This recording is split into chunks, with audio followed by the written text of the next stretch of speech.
You can't drive your car looking in the rearview mirror.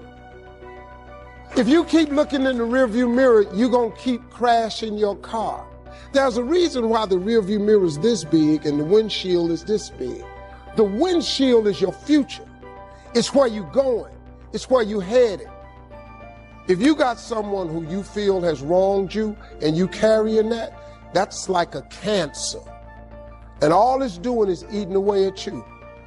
You know how many people I just let go so I could just go where God had for me? Let that be a lesson to you. You know what my father told me a long time ago? When a fool is talking, listen very carefully. Because knowing what not to do is just as important as knowing what to do. Look, man, if you got something that's been bothering you in your life, get past it. If God wakes you up, it's a sign from God that he ain't through with you yet. When he's done with you, you won't wake up no more. But as long as he got something for you, he keeps waking you up. Why don't you wake up to go see what that is? Whatever it was that's been on you, he done really brought you through it. Don't lay there wallowing in your past, man. Your past is back there. And as you look back in the rearview mirror of your life, if you don't take control and understand that this is your moment, regrets, thoughts of, man, I wish I should have and I could have, and only what if, they will come alive. I come from a broken family. My mom and my dad set me down at a young age, and my dad was ripped out of my life. He was my role model, and he was yanked out of my life. 23 years old, sentenced to 15 years in prison. It would have been really easy for me to say, you know what, I give up. I come from a broken family, suicidal thoughts, self-harm. I've been homeless. I found myself sleeping on the streets. I battled drug addictions, you name it. If there was anybody that could have said, you know what, my past is bigger than my future, I give up, it would have been me. But I remember something that my father taught me when I was that kid. As long as there's breath in your lungs, there's hope in your heart. Don't you dare quit. And he told me at the end of the day, Nathan, don't compare yourself. Don't give up. And he said, listen, Nathan, see the problem, identify the problem, then figure out the solution. Don't let the problem consume you. And you don't stop until you figure it out. Giving up is not an option. There are many people who believe because of where they're born, because of area where they are in life and where they find themselves, that's all they know. They just have enough energy to complain about it. In fact, they believe that that's equivalent to doing something about it, just complaining. There are things that happen to us that we have no control over. We didn't ask for it. We just have to deal with it. Broken families, losing loved ones. Some of us have experienced real tragic, difficult situations that we didn't ask for, but it was like somebody put this plate of food and puts it right in front of you and says, this is your life, deal with it. And you're like, man, I don't want it, but it's yours to figure it out. Take full responsibility. It's not the seed, it's not the soil, it's not the sunshine, it's not the seasons that's to be criticized.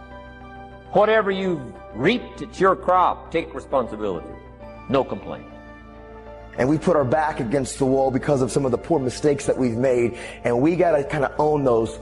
But you know what I realized, y'all? I was allowing things that I had no control over to control me. I used to blame my dad for everything growing up as a kid. I blamed him for my attitude. I blamed him for my drug use. I blamed him when I skipped school. He was my excuse for everything. And at the end of the day, I had no control over that situation, but I was giving it all the control over me. I'm not going to allow things that I have no control over to control me. I can control how I respond, and I can control what I do going forward. Take ownership. Stop making excuses. We want to put blame on anybody else and everybody else around us. When I've made mistakes, I just own it, man. We all make mistakes. We've all got stuff, and I've learned my mistakes set me up for future wins. I win or I learn. And I may make a mistake, but I own it radically. I don't play the blame game. If I was wrong, I make it, I claim it, and I move forward. We all go through things that are unfair. People that do us wrong, the company let us go. It's easy to live with a victim mentality, thinking we're at a disadvantage. We can't do anything great. Look at how we were raised. We can't live happy. We've been through too much. As long as you accept that you're a victim, you're going to get stuck. You have to take the hand you've been dealt and make the most of it. That person that did you wrong, It may have been painful, but they didn't ruin your life. If they could stop God's plan, they would be bigger than God. Don't let one bad break, one difficult season cause you to be sour. When my father went to be with the Lord, I lost my best friend.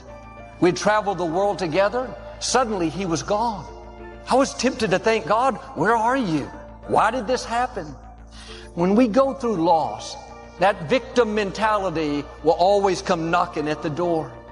We have to make the choice. Are we going to live bitter, thinking we're a victim of our circumstances? We're a victim of the loss? Or are we going to believe that God is in control, that His plans for us are for good? Instead of having a victim mentality, switch over to a victor mentality. That bad break is not how your story ends. God said in Isaiah, He will pay you back double for the unfair things that have happened. It may be unfair, but God is a just God. He knows who hurt you, what you're struggling with. He's not going to just bring you out, He's going to bring you out better. Get rid of that victim mentality. You're not a victim. God always causes you to triumph. That bad break wasn't fair. You didn't like it, but what you can't see is it set you up for double. And here's the key. Nobody can make you be a victim. You can go through things you don't like, you don't understand, but none of that can force you to have a victim mentality. You have to give permission to become a victim. I'm asking you to not give permission. Don't allow that victim mentality to enter your thinking. When unfair things happen, thoughts will whisper, just your luck. You're scarred now. Life will always be difficult. That's when you have to dig down deep and say, no thanks. I refuse to be a victim. Thinking that I've been shortchanged, I know God is still on the throne. What was meant for my harm, He's turning to my advantage. Think about Joseph in the scripture. His brothers were jealous of him and threw him into a pit. They ended up selling him as a slave. His dreams were shattered. He was a victim of his brother's jealousy, a victim of bad breaks. But Joseph didn't go there. He didn't sit around in self-pity. He didn't give up on life. He kept being his best, believing that God was in control. Potiphar's wife falsely accused Joseph, and he was put in prison for something that he didn't do. Now he was the victim of this lady that was dishonest. 13 years after he was thrown into the pit, Joseph interpreted a dream for the Pharaoh. He was made the prime minister of Egypt. During those 13 years, practically every day, Joseph had to fight having a victim mentality. Thoughts would whisper, look at where you are. Your own family turned on you. This lady lied about you. Joseph's attitude was, I refuse to be a victim. I'm not a victim of my brother's jealousy, not a victim of this lady that lied about me. They did me wrong, but God said He would make it up to me. They tried to push me down, but I know God will lift me up. All the betrayals, the rejection was a part of God's plan. If Joseph had seen himself as a victim, he would have missed his destiny. And this didn't happen automatically. He refused to be a victim. He refused to let his mind rehearse all the negative things. He didn't give permission to a victim mentality. I wonder where you will be in 5 years if you will just keep refusing to be a victim. If you'll just not live bitter over who hurt you, not lose your passion because you're dealing with an illness, not give up on a dream because a door closed. Every voice will say, you're a victim. God's forgotten about you. Don't give it the time of day. God is watching you. He sees you shaking off the self-pity, being good to people that weren't good to you, giving it your best when you're not seeing progress. Suddenly doors are going to open. Suddenly you'll see promotion, dreams coming to pass, bigger than you've imagined. But when we say we're a victim, we're saying what someone did to me has limited my future. The scripture says, what God has purposed, who can annul? The only way it will stop you is if you start living like a victim. Shake that off. Those disappointments are setting you up for double. The closed door, the person that tried to make you look bad, it looks like they succeeded. God saw it. It was a part of His plan. It's setting you up for something bigger than you've imagined. What you can't see is that bad break is leading you to a new level. Potiphar's wife falsely accused Joseph, caused him to be put in prison, but that was a necessary step to get him to the throne. We're not going to understand everything that happens along the way. These are tests. Will you keep the right attitude when it's not fair? Refuse to be a victim. Don't play that role. It may have been meant for your harm, but at some point, like with Joseph, God is going to turn it to your advantage. I met a young couple from New Orleans. They had just bought their first house there. The man had a good job. They had a little baby on the way. Life was good. Then the storm Katrina hit. They lost not only their home, but all their possessions, their car. His company closed down. They moved to Houston with just the clothes on their back. When I saw them, they were numb. Everything in their thinking said, you're a victim. Life will never be what it could have been. I told them what I'm telling you, that God knows what you've been through. But you have to do your part and refuse to be a victim. In self-pity, thinking you've seen your best days. Several years later, I met them after service. They had just moved in to their new house that they had built here. The man has a better job. They don't just have one child, they have 2 children. That's what happens when you refuse to be a victim. When you say no thanks to bitterness, no thanks to living defeated, God will take what was meant for harm and turn it to your advantage. Some of you have come from generations of abuse, things that were not fair. That victim mentality can be passed from generation to generation. Look what we've been through. We have a good reason to feel like a victim. This forever the victim mentality will try to take root.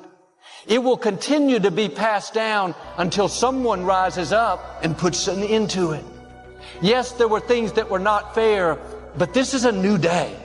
The reason you're hearing this is because you're the one to break the cycle. I'm going to set a new standard. I'm going to live whole, free, expecting favor. In the scripture, the first generation that had this new mindset, they were the ones that God paid back for all that belonged to their family. Don't look to people to pay you. People can't make up for what you didn't get. Only God can. The Israelites had been in slavery for 10 generations. It wasn't fair, but God was keeping the records. After 430 years, God delivered them from the Pharaoh. You can imagine how they had become comfortable being a victim.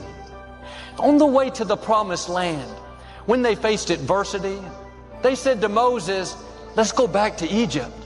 They were saying, we're okay with being a victim. They came out of Egypt, but Egypt never came out of them. It's significant that the parents and grandparents, they never made it into the promised land. It's because they never got rid of a victim mentality. Victory starts in your thinking. As long as you feel like a victim, it's going to limit your destiny. You won't pray bold prayers. You won't expect God's favor. No matter what's happened in your past, abuse, lack, struggle, you're the generation that's going to set a new standard. We're not slaves. We're not victims. We are children of the Most High God. No more forever the victim. No more, my family has always struggled. It's just who we are. God is doing a new thing. Now do your part. See yourself differently. Have a new perspective. You're not a victim of your past. You are a victor. God is about to release freedom, favor, like you've never seen. You've been raised up for such a time as this, to take your family to a new level. I heard about this father. He was an alcoholic. He had small twin boys. He was angry and mean, cursed them out. These boys grew up and left home as soon as they could. One son became an alcoholic. never did anything productive. Someone asked him why he drank so much. He said, because my father was an alcoholic. The other son became very successful, talented, disciplined, respectful. His colleagues noticed that he never touched alcohol. They asked him why he didn't drink. He said, because my father was an alcoholic. He refused to be a victim any longer. Which son are you? Are you going to continue being a victim, or are you going to refuse to be a victim?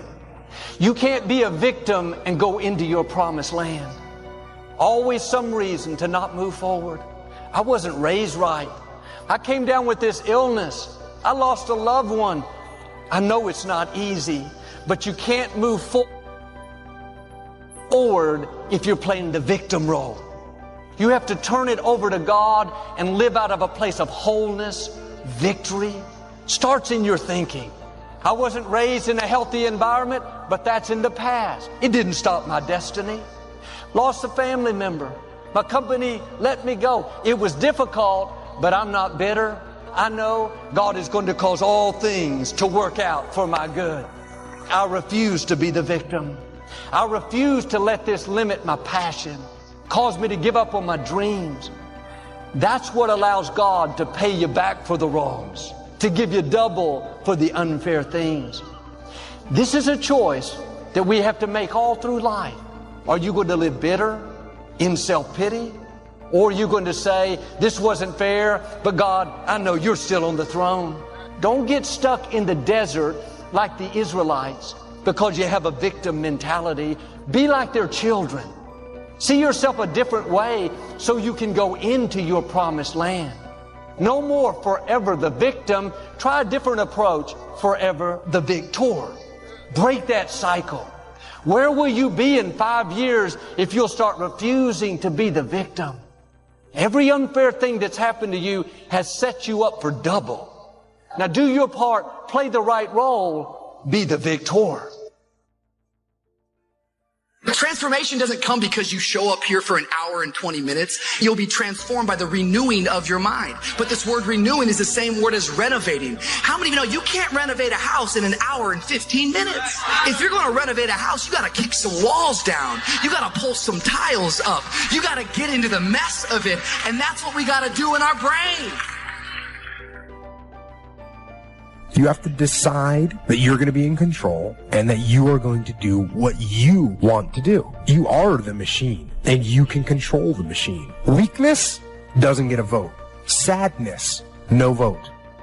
Frustration, no vote. I don't even give my temper a vote.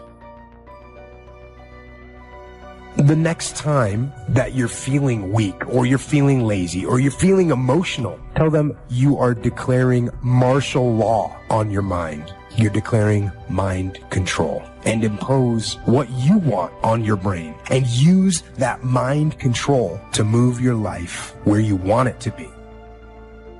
It's not about clearing out your closet. It's about the transformation of your mind.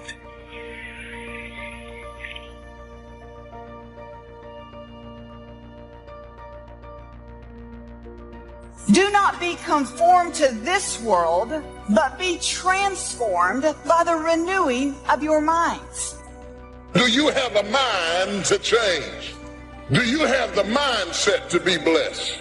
You have to decide to be blessed.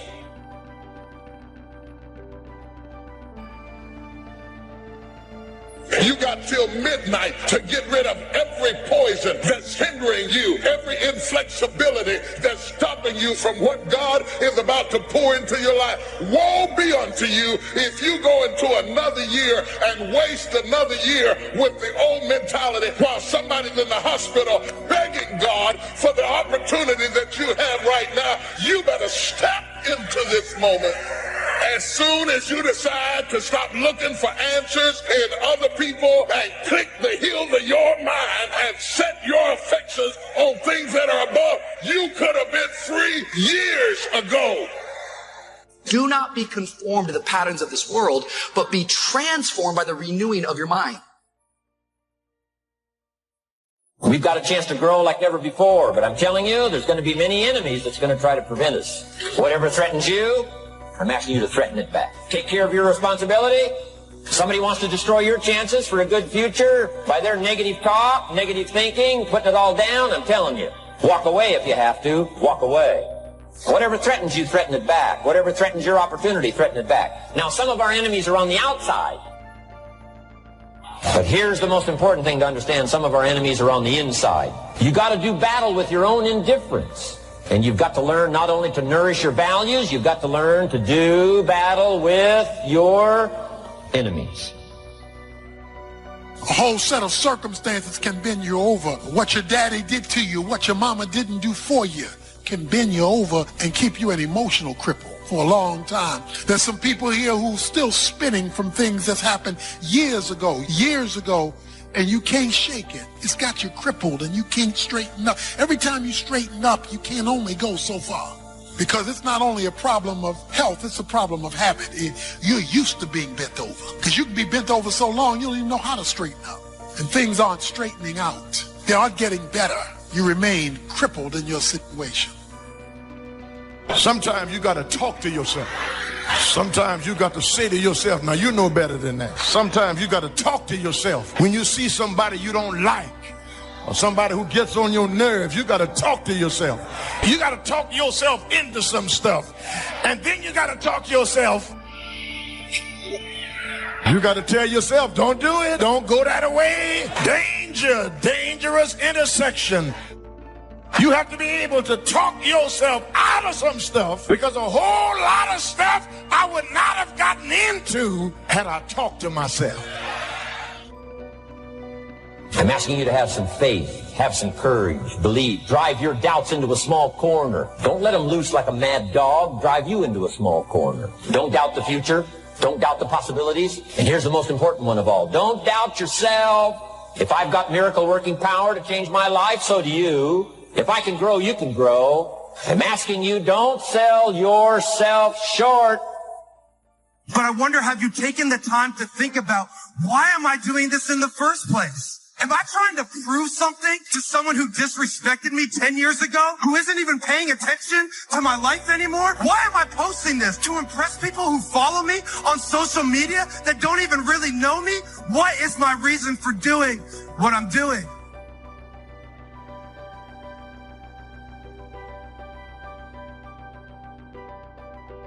But no matter what happens to you, it ain't over. As long as God wakes you up, that means he ain't through with you yet. And if he wakes you up, you got a shot to correct it and get it right. And he kept waking me up. So I figured, okay, God wakes you up. That also means that he has something for you that you've yet to receive. You could take my car, I could get another one. You could take my house, I could get another house. But when you take my time, you have taken something from me that is totally irreplaceable.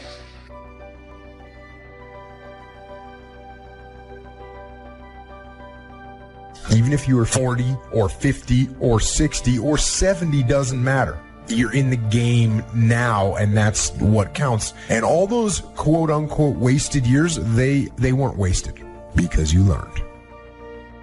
Learned about what it's like to be weak, and the knowledge that you learned about those things is fuel to make sure that it never happens again. Because you know what is out there, and you know how bad it can get. I say you embrace what you learned from the weekdays.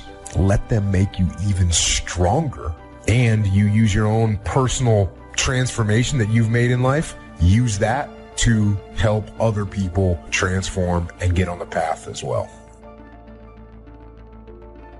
If you know what it is to have the kind of pain that feels as if you cannot be comforted, if you know what it is to be at the end of your rope and feel like your life is over and you've got questions that cannot be answered and you're confused and you're uncertain, you need to learn this verse. They that sow in tears shall reap in joy. I will never forget there's been many opportunities in my life that I have grappled with grief and pain so unbearable and so overwhelming that I thought that I would never smile again. I've seen days that were so dark for me that I thought there could not possibly be a silver lining in the clouds that hung over my head. I've seen days and weeks and months that drugged me so low that I gave up all hope of getting up again. But in the midst of all of that despair and that trouble and that trauma and that pain, there was in the basement of my soul this one word, when. When should you start the day? As soon as you have it finished. Plan the day the best you can, leaving plenty of room for improvising and surprises and all the stuff that happens during the course of the day. But if you've planned a good, productive day, now you start that day, you can't believe how much more valuable your time will be. Next, don't start the month until you have it finished. The places to go and the people to see and the productivity and the sales and the customers and the development and all the rest of what you want to accomplish during the course of 30 days. And then here's the big one.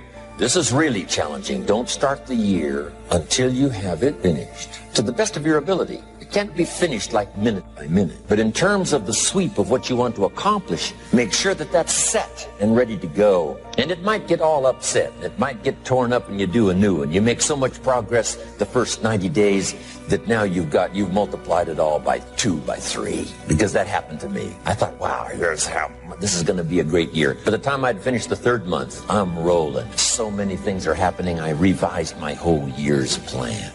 Don't let anything overly bug you.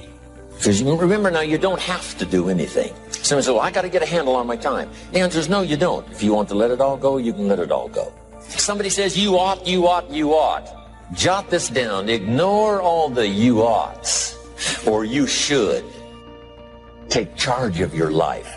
Take charge of your time. Take charge of your resources, which we're going to talk about next. Take charge of your health. You're the one that's responsible for it. It's not a requirement of society that you not have a heart attack and take care of your family, but you must make it a requirement of yourself. You will be okay. There's nothing has been wasted. Like I say, successful people don't make the right decisions, they make their decisions right. And you have an opportunity right now to make things right inside and out. When you say you're depressed, you've got to understand that depression is the opposite of expression. So what you're literally doing is stuffing down and depressing something that wants to come up and rise out. I wouldn't be surprised if you had like jaw, ear, or neck pain having to do with expressing yourself, speaking your truth.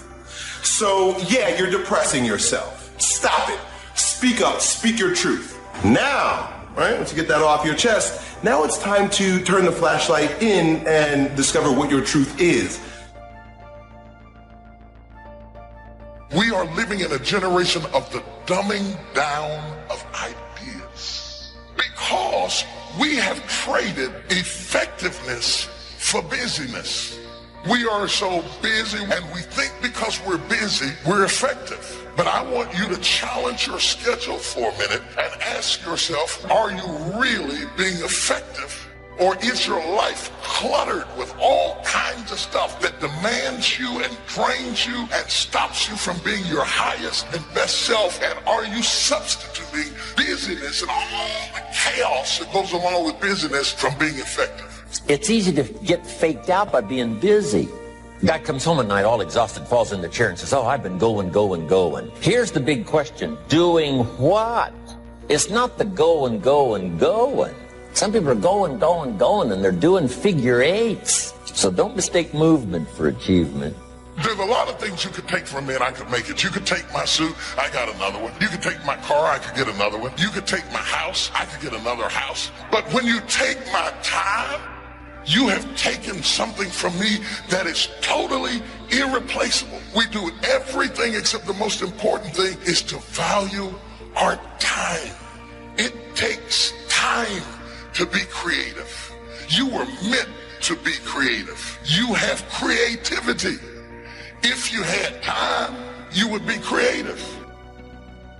Better have a valued goal, because otherwise you can't get any positive motivation working out. And so the more valuable the goal, in principle, the more the micro processes associated with that goal start to take on a positive charge. Well, you get up in the morning and you're excited about the day. You're ready to go. What you do is you specify your long-term ideal. You do that in some sense as a unique individual. You want to specify goals that make you say, if that could happen as a consequence of my efforts, it would clearly be worthwhile.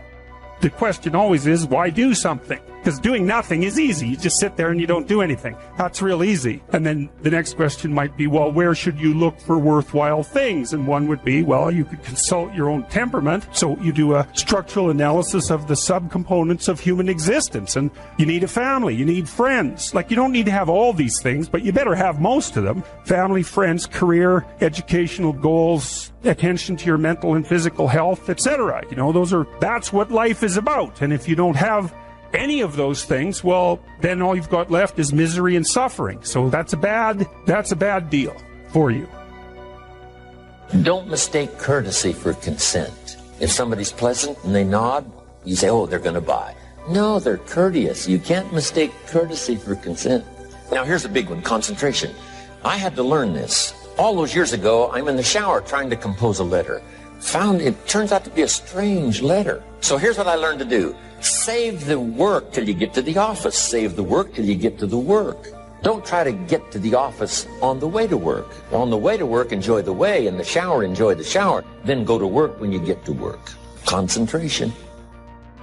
Learn to say no. I'm telling you, in such a social society we have now, it's so easy to try to be a nice person, saying yes, yes, yes to everything. Find yourself overloaded. Now you got to call and make well, gosh, you know, all the time it takes to back out of something that you said yes to too quickly. Here's what might be better. I don't think so, but if that changes, I'll call you. Little things you can use not to overcommit yourself. But once you set up that goal structure, let's say, and that's really who it is that you're trying to be, you aim at that.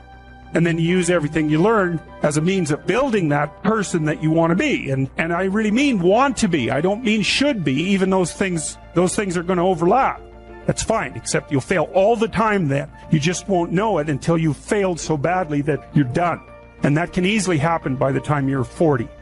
I would recommend that you don't let that happen. Okay, so once you get your goal structure set up, you think, okay, if I could have this life, looks like that might be worth living. Anxiety-provoking and threatening, and there's going to be some suffering and loss involved and all of that.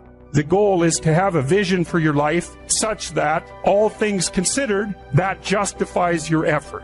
Then you turn down to the micro routines. It's like, okay, well, this is what I'm aiming for. How does that instantiate itself day to day, week to week, month to month? And that's where something like a schedule can be unbelievably useful. It's like, make a damn schedule and stick to it. It's not a bloody prison. Set the damn schedule up so that you have the day you want. That's the trick. It's like, okay, I've got tomorrow. If I was going to set it up so it was the best possible day I could have, what would it look like?